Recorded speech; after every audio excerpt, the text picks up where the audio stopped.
Hello, and welcome to OvaryActive. I'm Dr. Rebecca Dunsmoor-Su. And I'm Dr. Amy Voedisch, and we are your expert guides on the strange and often uncomfortable journey that is perimenopause.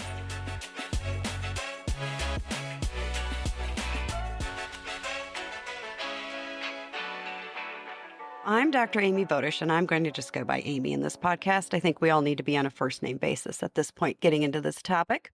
I grew up in a small farming community in the Midwest, and I ended up going to medical school at the Mayo Clinic in Rochester, Minnesota. I then came out to the Bay Area and trained in OBGYN or obstetrics and gynecology at Kaiser Santa Clara, and then went to Stanford where I did a fellowship and have stayed at Stanford for the last 15 years. I also have a master's in clinical science research. I spend most of my time doing clinical practice, but I also do research as well. And I have a clinical practice focus on perimenopause and menopause.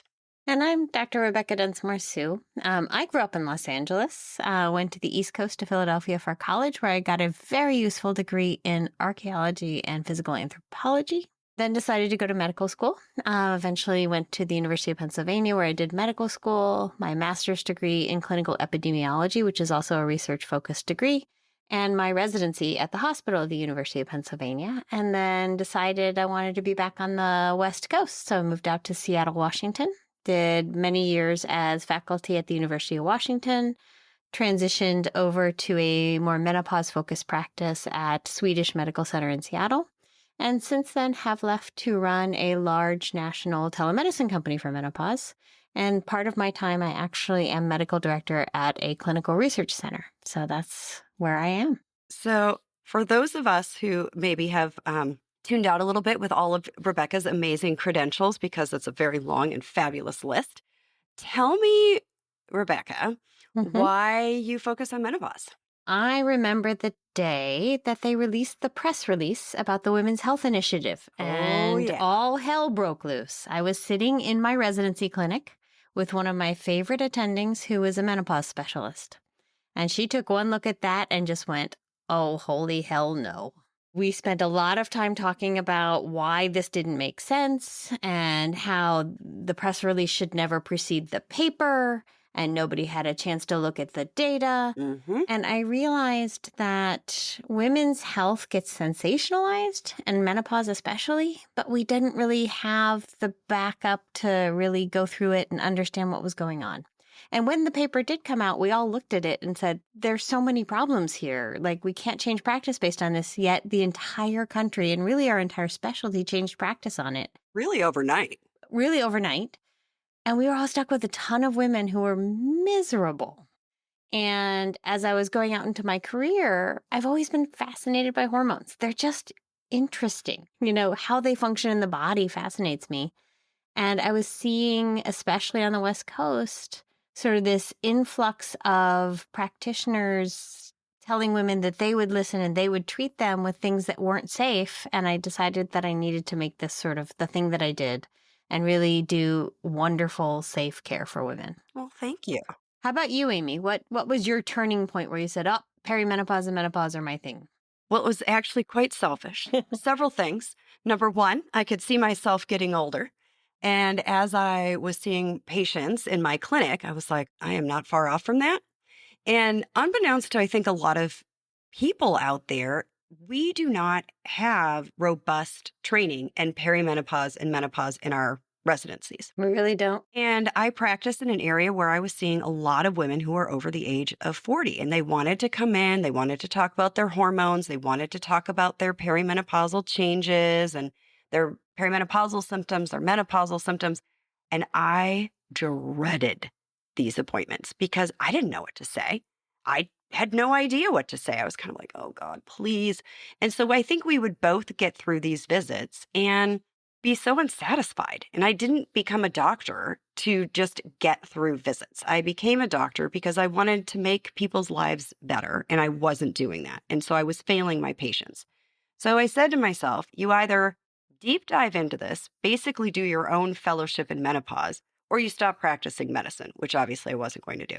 So I learned everything I could about menopause. And just like you, I'm a Menopause Society certified practitioner. And now it has really become the main focus of my practice. And I love it.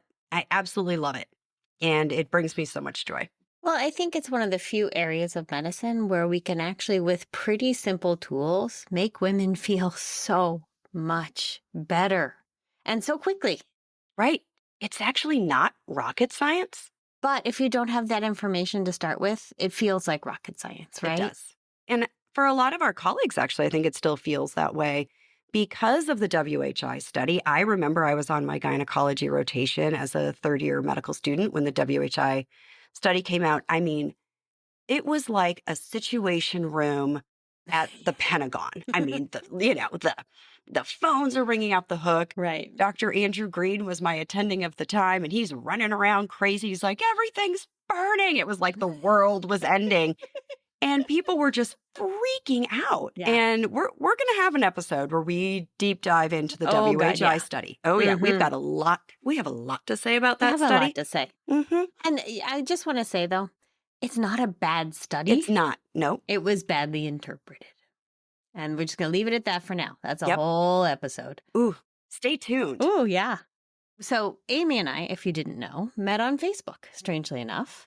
We met in a group of doctors on Facebook, and we were both answering the same questions all the time with the same information, and realized we were kindred souls. Then decided that we needed to pool our collective knowledge, and so we've written several research articles and opinion articles together. We're writing a book together, and now we want to get this information out in the world in a podcast. That's why we're here. Especially because we really feel like even with the current huge focus on menopause, there's a huge lack of focus on perimenopause, and it's the hardest time to understand. It is. It's really challenging. And women come in and they feel like something is really wrong and something is really different, but they keep getting blown off by Right. their, physicians, practitioners, mostly because even as a healthcare community, we don't have a solid grasp of what's happening, or if we do, we don't really know what to do about it. And so Right.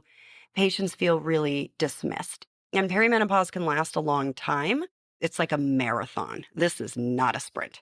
Yeah, it's definitely a marathon. It also starts before we get the classic signs of menopause. It starts before your periods change for many women. And so they get blown off because they're like, oh, you're having regular periods. That's not what it is. Or they may get a hormone test, which is normal. Right. And what Amy and I know is that one hormone test tells us nothing, but a lot of doctors don't realize that you can have normal hormones in the perimenopause.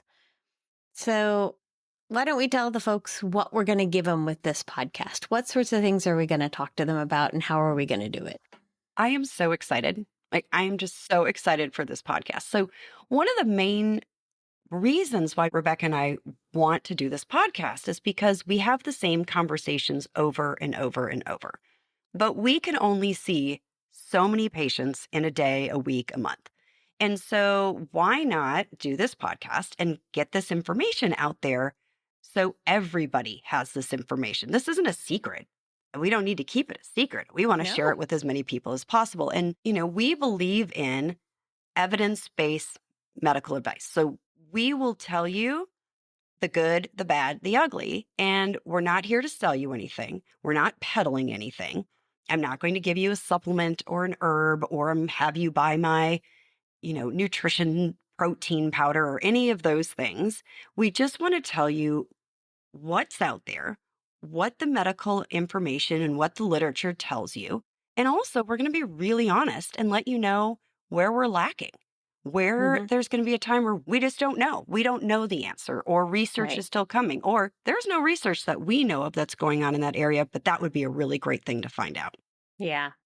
And, each episode will be a deep dive into one topic. So it will really explore at length what's going on with that particular system or that study, or, it'll be sort of a lot of different topics, but we're going to go as deep as we can, trying to use layman's terms, not get too technical on you, but really help you to understand everything about that topic that we have to offer. And We are keeping an eye on sort of what the trends are as well with TikTok and Instagram. So if there's a timely topic that's coming out and we say, oh, okay, this is really buzzing right now, we'll do a topic on that. It may be that it's something relatively new and we don't have a lot of data, but whatever data there is or recommendations from the medical community, we will give you that information. Yeah. And we can promise you great conversation. The two of us can talk for hours when you get us on the topic of perimenopause. It's kind of frightening. And great guests. We have been in the medical community for a long time. We've been in the perimenopause and menopause space for a very long time. People know who we are. And when we call and say, hey, you want to come talk about this? They'll come and talk about it. So it was just exciting. So I know we're basically going to hit kind of everything from the top of your head to the tips of your toes. Yeah, absolutely. And there are a couple things that we always center on when we're talking to or seeing patients. The first one is that we always believe women and their symptoms. And so we want you to understand that this is a safe place where you can hear about all the different symptoms of perimenopause. Just because your neighbor down the street or your doctor who you saw has never experienced that does not mean it's not real and real for you and worthy of listening to and being taken care of. If there's anything that I've figured out in the last 15 years of practice is that there is not one, blueprint for the way perimenopause and menopause is supposed to go. There's a cajillion symptoms that you can have, and every single person's going to have a different combination to make it interesting. And so that's why when patients come in and they'll say, okay, here are all of my symptoms. And I'll ask, what else? What else are you experiencing? You may think that this is not related to your gynecologic system or your vagina or whatever. Tell me about it because I want to hear it. And sometimes it will be something really random and you're like, okay, not related. But other times I'll say, oh, well, actually, did you know that that could be part of this whole experience that you're undergoing right now? And their minds are blown. And it really helps to put the whole picture together. I think one of the biggest driving forces for us in putting this podcast together is that we feel like women armed with information can better advocate for themselves as they go in and seek care. And we'll talk a lot about how to advocate for yourself, how to talk about the data with a physician or a practitioner, and really how to be in control of your self and your body in perimenopause as best you can. Some of it's out of everybody's control. Right. Sometimes it's a real wild ride, and we're all just doing our best to, keep the car in the tracks. Yeah. You don't have to tell everybody, Amy, but I was going to tell people, just so y'all know, I am fully menopausal, have been for 4 years due to surgery. So I had sort of an abbreviated perimenopause, although I was already in it when that surgery happened. And so I can absolutely sympathize. I'll probably have a few hot flashes on the show. Right. And I am the ripe old age of 48. And last night woke up in a massive night sweat, threw off the covers, basically just wanted to lay on an ice bath. So I'm in it as well. So selfishly, we also get to use this as therapy for us to talk about what we're going through. Right. While we're helping to share this information with everyone else. So please, please, please come back and listen to us again. We're so excited to go on this journey with everybody, and we can't wait to bring you the content of OvaryActive. Well, Amy, it's been really fun talking to you today and getting to introduce ourselves to hopefully our new community. And I hope that everyone will come and find us on Instagram at our relatively new site, Ovary_Active. There's not much there yet, but we'll work on it. We will be building as the podcast rolls out, and be patient with us. I'm new to social media and I'm really excited about it. You sounded excited. I'm very excited. And we will be back in 2 weeks with a new podcast. And remember, you're not crazy. This is really happening.